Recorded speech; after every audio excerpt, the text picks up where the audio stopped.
What up, Tag Nation? It's the forever champ, ScooterRay, and I'm here to talk about this NXT Heatwave. But first, intro. T.A.G. That's tag shit. Free fall as I dive through the kaleidoscope in my mind. No rope up to climb. Gotta remind myself that I'm fine. Mama, I don't really want. What up, Internet? Once again, it's your boy ScooterRay, representing that T.A.G, the Almighty. And I'm here to talk about NXT Heatwave. They just got through having another theme show. It's one of their theme shows. It's not a PLE, but it's one of their theme shows to kind of, get the excitement pumping because their next PLE isn't until September 30th. NXT No Mercy. To go ahead and start off this show, it started off with Tony D and Stacks at the pool, cooling down from that Florida heat. And, they was basically giving a rundown of the matches that was supposed to go on tonight. And then first match of the night, the Mad Dragon, Ilya Dragunov versus Trick Williams, a.k.a. Trick Willie. Trick Willie been trying to prove himself. He's been trying to let y'all know that he's not a sidekick. He's not Melo's sidekick. And if you've been keeping up with NXT, I think it was about, 2 weeks ago, 3 weeks ago, Trick Williams was like, hey, I'm not saying we ain't boys no more, Melo, or anything like that, but I just got to be my own man. I just got to be my own man with my own plans and do the damn thing, And, he had felt like he had to slay the dragon, so to speak, in Ilya Dragunov, because that whole situation surrounded Melo, Dragunov, Trick, all of that. I didn't feel Trick was gonna win. I felt this was more of a prove yourself match for Trick Williams to really show if Trick Willie can really go. And yeah, Trick Willie can definitely be something. Not saying he's going to be, main eventing top of the card, but he could definitely be a solid upper mid card talent. Like he could definitely be, hell, even every now and then he could be the one who could be believable to challenge a champion, But him and Dragunov, hard hitting. I mean, if you in a match involving Ilya, you gonna be in a fight. And Trick Willie was in a fight. Ultimately, Ilya gets the dub.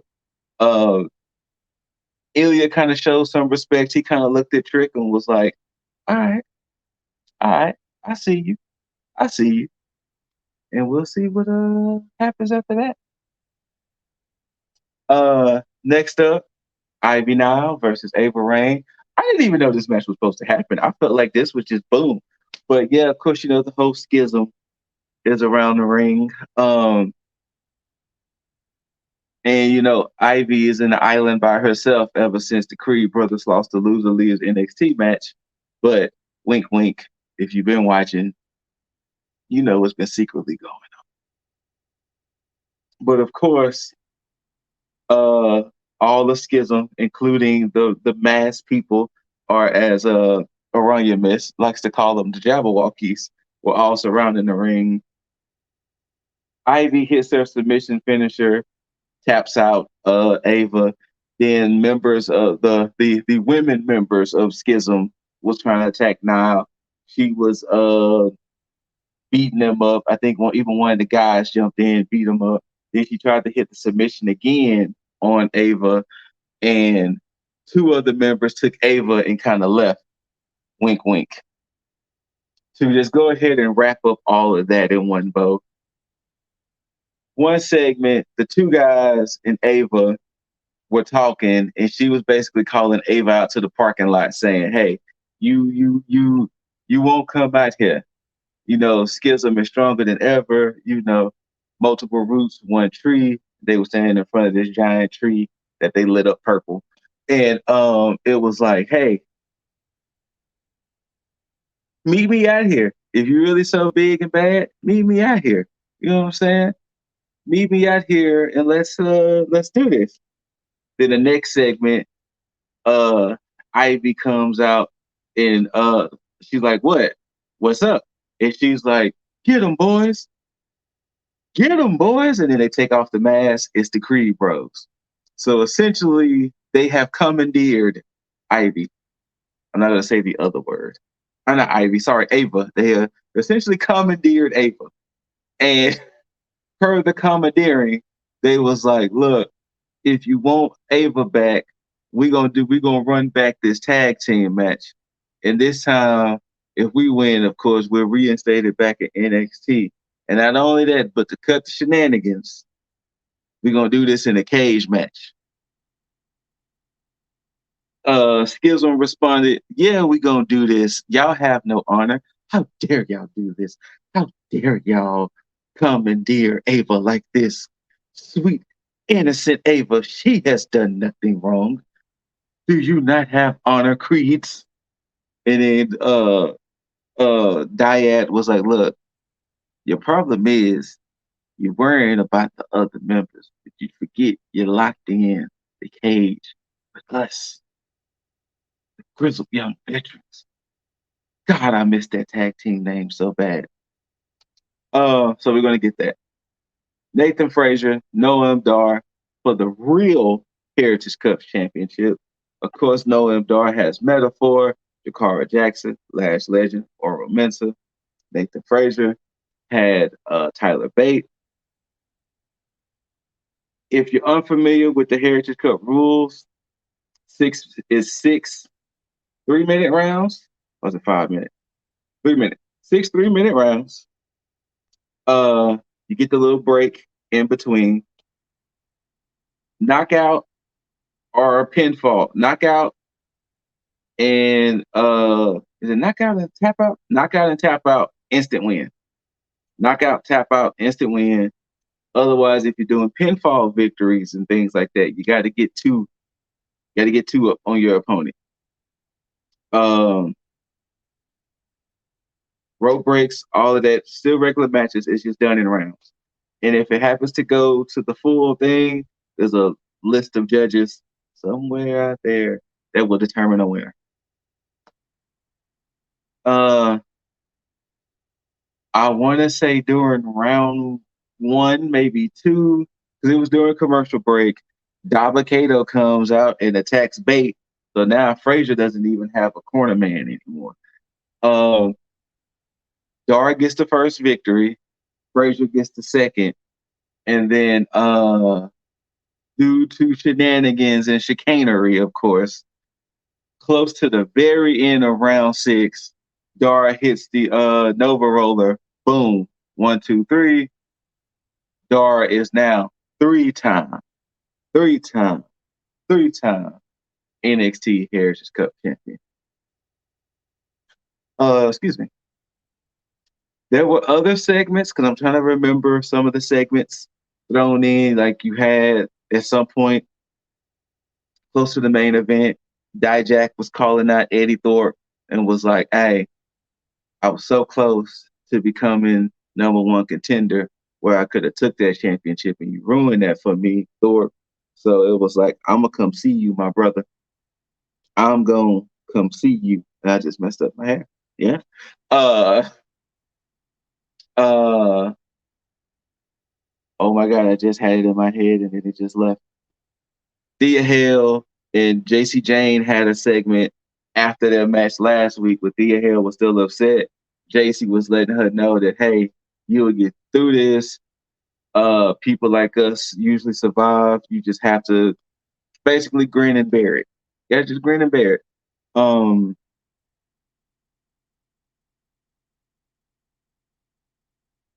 Who said something when the Judgment Day, Dominic and Rhea was backstage. Somebody came backstage and was saying, "Oh, Ali." Ali comes back there and tries to, doing his Ali thing, which that went into the mixed tag match. Dominic Mysterio, Rhea Ripley versus Dragon Lee, Lyra Valkyria. It was an okay match. I was not expecting the way it was going to turn out. I will say this because the closing moments of the match, Raquel comes out, pulls Rhea off the apron, and they fight backstage, and that just left Dom Dom by itself. And wow, Dragon Lee dispatches him, and Lyra and Dragon gets the dub. And I was like, was not expecting that. I really wasn't. Um, Tiffany Stratton had a segment, and she was basically like, I'm at the tippy top. I'm trying to be the best NXT Women's Champion. Better than Becky Lynch, which she's never been NXT Champion, which was funny. Better than Bayley. Better than what she said. Better than Becky Lynch. Better than Bayley. Better than Charlotte. I thought she was gonna say the one name. I thought she was gonna say Shayna.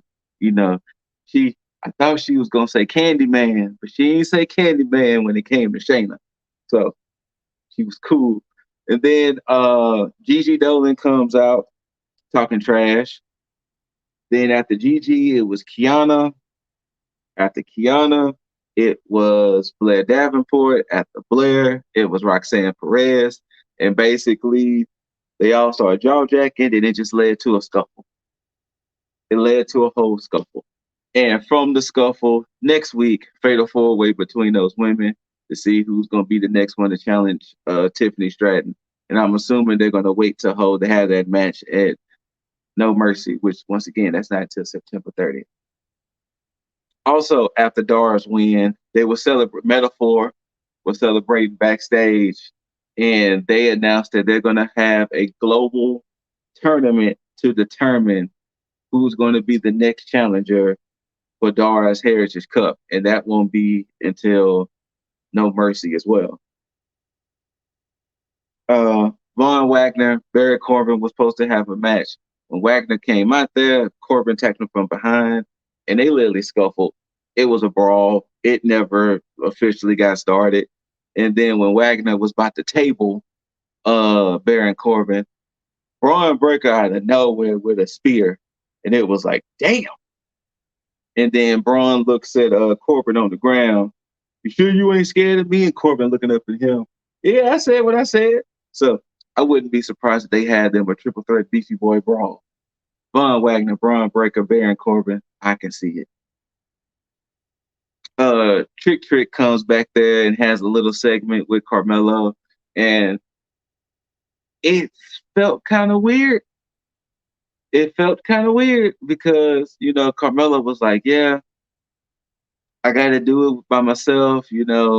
Last time there was asterisks with Ilya Dragunov, and Trick was like, "Wait, you trying to blame me?" And he was like, "No.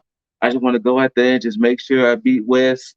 And there's nothing, there's nothing. There's no blemishes or nothing.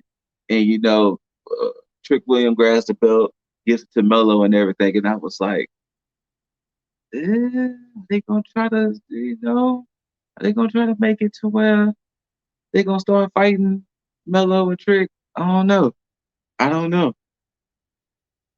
Was there any other segments? Oh, Ilya and Wesley had a segment earlier after. They had a segment about the NXT Championship and things like that. And speaking of the NXT Championship, main event time, Carmelo Hayes defending against Wesley. This match should have been on No Mercy. Now, granted, they did announce that this was the first time that two African American males was main eventing NXT for the NXT Championship. And it was like, that makes sense because it's only been like 4 black NXT champions. Yeah, it's only been 4. It's only been 3. Biggie, Keith Lee, Carmelo.